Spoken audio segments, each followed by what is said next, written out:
tikadzipewa ndiye kuti tipewa mikangano pa ntchito. Number 1, different expectations. Different expectations in terms of salaries. So different expectations. Management may have different expectations from the staff. Chinthu chimodzi chimene chimayambisa mikangano ndi kukhala ndi ziyembekezo zosiyana pa ntchito. Antchito akuyembekeza zina ku company kuyembekeza zina kwa antchito. Number 2, favoritism or unfair treatment. Favoritism or unfair treatment. Kukondera pa ntchito, pa nkhani ya malipiro, pa nkhani ya maphunziro, pa nkhani ya promotion, kukondera pa ntchito. Favoritism or unfair treatment when it comes to salaries, promotion, benefits, education opportunities, and even disciplinary actions. Number 3, cause of conflict at the workplace. Poor communication. Poor communication. Kusalumikizana mokwanira pa ntchito. Number 4, formation of cliques at a workplace. Having different groups with different expectations and different interests. Kukhala ni magulu osiyana pa ntchito. Ena amacheza kwambiri amagwirizana ndi amanijala, ena amagwirizana kwambiri ndi a human resource officer. Ndiye magulu amene amapezeka kuti amakhala ndi ziyembekezo zosiyana. Kuti kalolera kuti pa ntchito pakhale ti magulu osiyana mikangano idzabwera. Cause of conflicts at the workplace. Number 5, unconstructive criticism. Unconstructive criticism or unfair criticism, or criticism without a reason. China chimene chimabweretsa mikangano pa ntchito ndi kudzudzulana mwachipongwe, kudzudzulana monyozana, kudzudzulana mopanda ulemu. Number 6, leadership wrangles. Leadership wrangles bring conflicts at the workplace. Mikangano ina pa ntchito imabwera chifukwa cha kulimbirana maudindo pa ntchito. Number 7, lack of accountability brings conflicts in a workplace. Lack of accountability, lack of transparency, not putting things in the open. Chinthu china chimabweretsa mikangano ndi kusachita zinthu poyera. Kwa anthu osadziwa kuti zikuchita ndi chani. Number 8, gossip at a workplace. Miseche pa ntchito imabweretsa mikangano. Number 9, lack of trust among individuals, among groups of people at a workplace policy. Kusakhulupirirana pa ntchito kumapangisanso kuti kubweretse mikangano. Number 10, sexual harassment. Sexual harassment. Nkhanza zimene zimabwera pa ntchito chifukwa kuti wina ndi mamuna, wina ndi wamkazi. And number 11, negative nepotism. Nepotism, kusankhana chifukwa cha nkhani za mitundu, chifukwa cha nkhani za ndale, chifukwa cha nkhani za zipembedzo, nepotism. Komanso pomaliza, causes of conflict at the workplace, oppressive policies. Oppressive policies. Fundo zoyendesera bungwe, department kapena company zimene zikuphinja anthu, zimene sizikukomera anthu, zimenezo zimabweretsa mikangano pa ntchito. In part 1, we covered definition of a conflict and the causes of a conflict, which I've just gone through them quickly. Today, we proceed with the positive effects of conflicts. Positive effects of a conflict. Lero tipitiriza programu iyi pokamba za ubwino wa mikangano pa ntchito. ena mu part 1 tinana kuti mwina ena kudabwa kuti mikangano kuti imakhalanso ndi ubwino. Imakhala ndi ubwino. Positive effects of conflicts. What are the positive effects at a workplace of conflicts at a workplace policy? Number 1, conflicts may lead to establishment of good policies. Conflicts at a workplace may lead to establishment of good policies.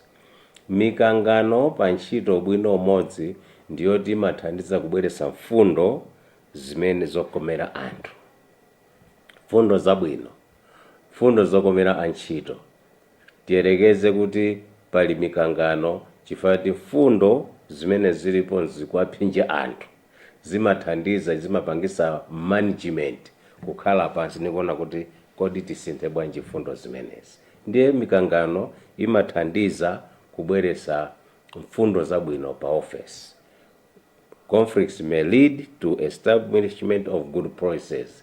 If an organization has oppressive policies and this brings conflicts in the organization, it will force management to sit down, discuss, and come up with better policies or improve on the policies. Number 2, positive effect of a conflict may lead to positive change in the organization. May lead to positive change in the organization. Zikoza kubweretsa kusintha kwa ubwino mu bungwe limeneli. Change in terms of good policies, change in terms of good relationships. It may bring systems like having meetings so that people open up. Positive effect of conflicts. Number 3, conflicts help to open up and express themselves. Conflicts help people in the organization to open up and express themselves. Without conflicts, people in an organization suffer in silence. So sometimes you need conflicts in an organization so that people are able to speak, people are able to express themselves. Otherwise, without conflicts, people suffer in silence. Ubwino wa mikangano pa ntchito ndio tumathandiza kuti anthu amatulusa za kukhosi. Zimapereka mwayi kuti anthu anene za kukhosi, ndipo ndiye kuti ngati mkangano uli pakati pa wina ndi nzake, wina amadziwa zimene nzake amamva. Kapa makati pa magulu, mikangano imathandiza kuti adziwe zimene anzawo akumvera mu mtima. Choncho mikangano imathandiza kuti anthu amasuke anene za kukhosi. Conflicts help people to open up and express themselves. The 4th positive effect of conflicts, ubwino wina wa mikangano pa ntchito, conflicts reveal hidden behaviors. Conflicts reveal hidden behaviors. It is only when there is a conflict that you know that somebody is short-tempered.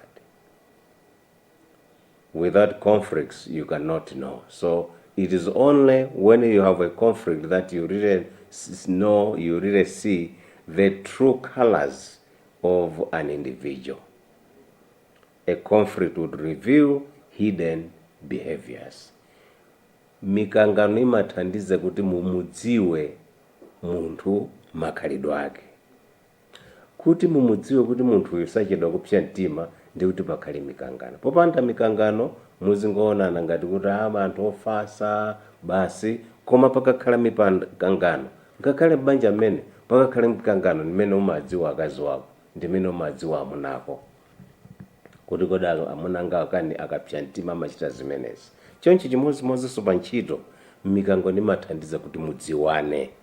Conflicts reveal hidden behaviors. Those are the positive effects of conflicts. And the last one is that conflicts help management to do things differently and to be careful when they are doing things. I repeat, another positive effect of a conflict is that because people are able to express themselves, because management knows the hidden behaviors of its staff, it helps them to be careful when handling the staff.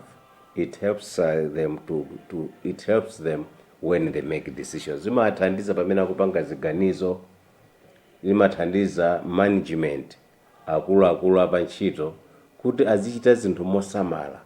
Pakakhala mikangano zimathandiza kuti azichita zinthu mosamala, asamangochita zinthu mmene amachitira kale. Those are the positive effects of a conflict at a workplace. Let's finish this part 2 of the program by talking about the negative effects of conflicts. Tikimalize programu ino, part 2 ya programu ino, pokambirana sopano kuipa kwa mikangano pamalo antchito. The negative effects of conflicts. If conflicts are ignored, if management decide not to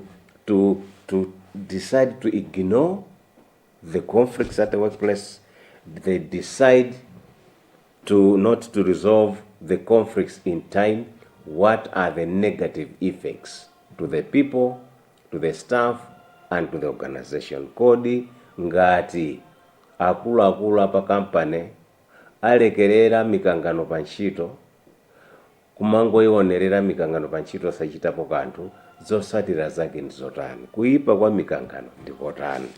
Number 1, negative effects of conflicts. Number 1, conflicts divert people from organization or business goals. Conflicts divert people from organization or business goals. People are busy arguing. Because they are busy arguing, they have no time, they don't focus on the organization goals, they don't focus on the company goals, they are busy arguing.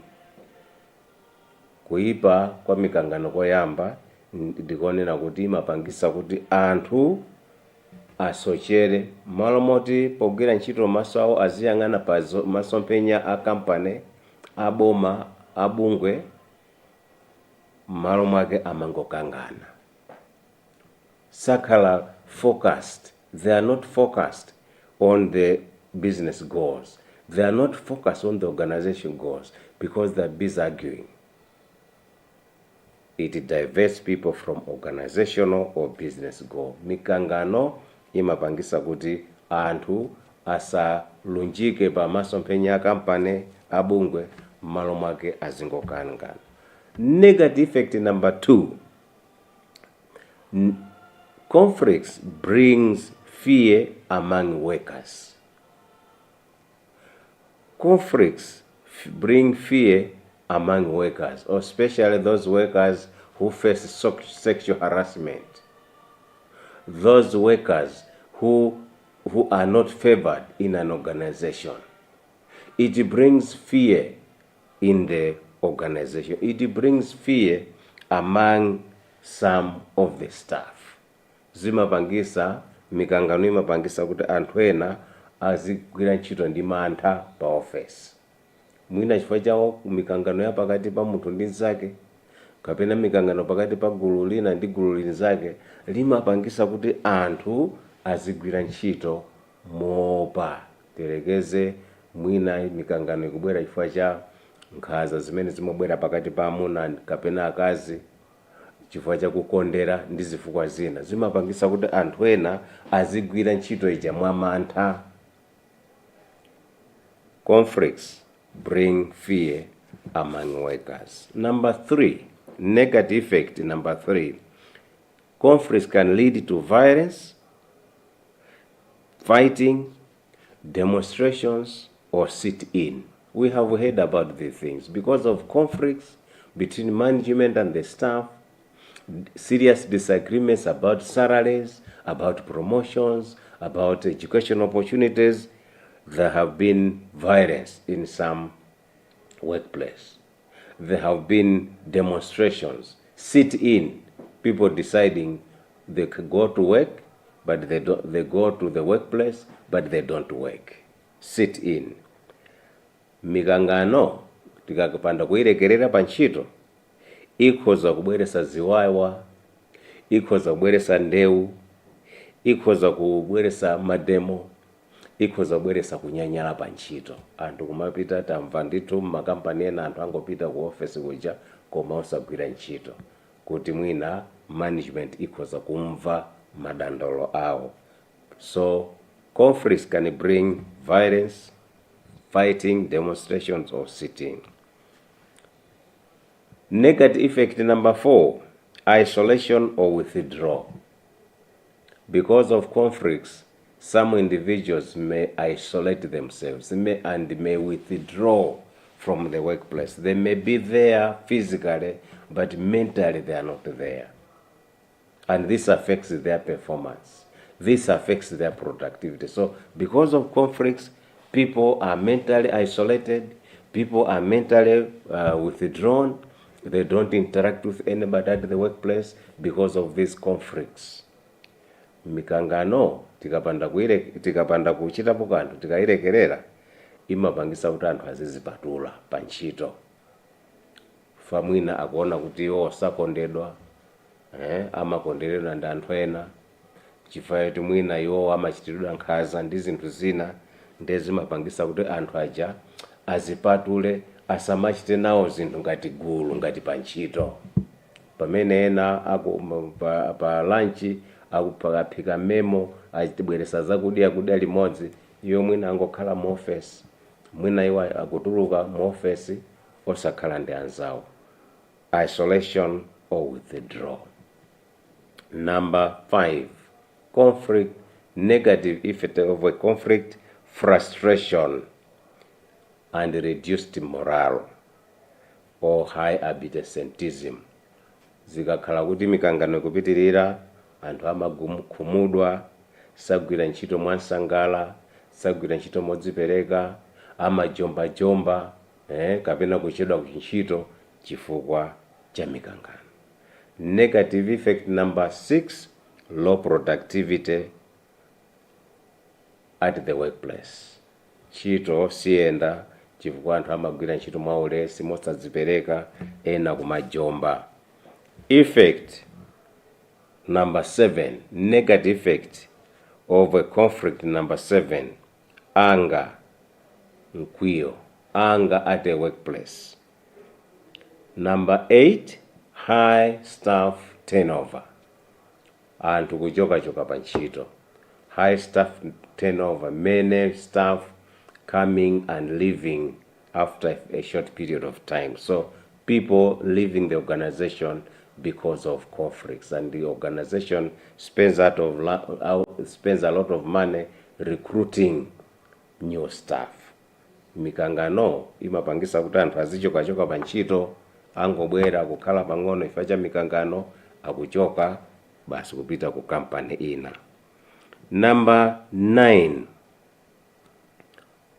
lack of teamwork in the workplace, disunity. Because there are conflicts between individuals, between two groups, there's lack of teamwork, there's disunity. People don't work in an organization as a team.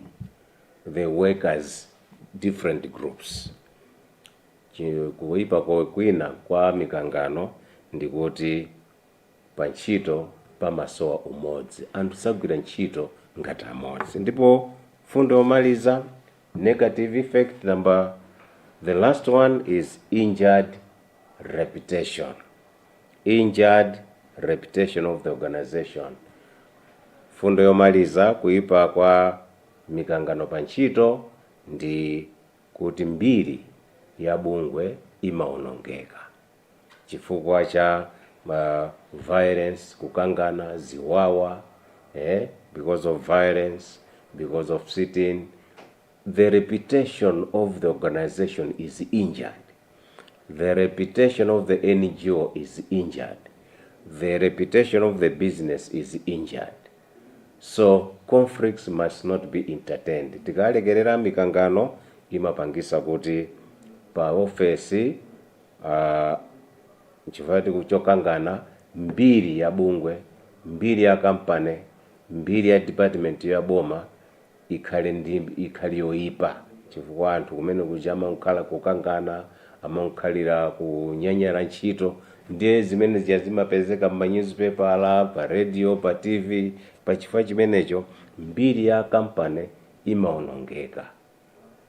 Today we have continued the topic of conflict resolution in a workplace, and we started by defining once again what is a conflict. We continued by briefly talking about the causes of conflicts, which we already discussed in part 1, and today we have, in part 2, we have talked about the positive effects of conflicts and the negative effects of conflicts. In part 3, we'll finish this topic by talking about conflict resolution. How do we resolve conflicts when they arise in an organization? Mu programu ino tinaonanso kuti kodi mikangano pa ntchito ikutanthauza chani. Tinayankhulanso mwachidule kuti kodi mikangano imabwera bwanji pa ntchito, ndipo lero takambirana za ubwino wa mikangano komanso kuipa kwa mikangano. Mu part 3 ndipo chigawo chomaliza tizakambirana kuti kodi mikangano ikagwa pa office pa ntchito tiyithetse bwanji. You are with me, Jacob Mapemba. Happy that you are there, listening to this program, watching this program. Please continue watching Luntha Television and Ethics of a Christian Worker. Once again, my name is Jacob Mapemba. I'm happy you are there. Tatogoza munali pamenepo kuonera programu ya Ethics of a Christian Worker ine Jacob Mapemba. Mukhale ndi sabato yopambana zikomo kwambiri. Luntha Television stands as an autonomous faith-based broadcaster with a national and international reach. Experience the difference with Luntha Television, where innovation meets experience. Our dedicated team, backed by cutting-edge technology, ensures seamless execution and unparalleled results. Luntha guarantees credibility and professionalism in all its endeavors and services. We offer, among this, production and broadcasting of jingles, music videos, narratives, documentaries, press services and programs, on location or outside, live broadcasting of mass and other church functions, government or NGO functions, and political rallies, creation and broadcasting of special programs, sponsored content, sports and entertainment, and advertising for small, medium, and large enterprises. All services are offered at competitive prices. Tune in daily to catch Luntha Television on Zuko on Channel 51, Starsat Channel 474, Star Times Channel 474,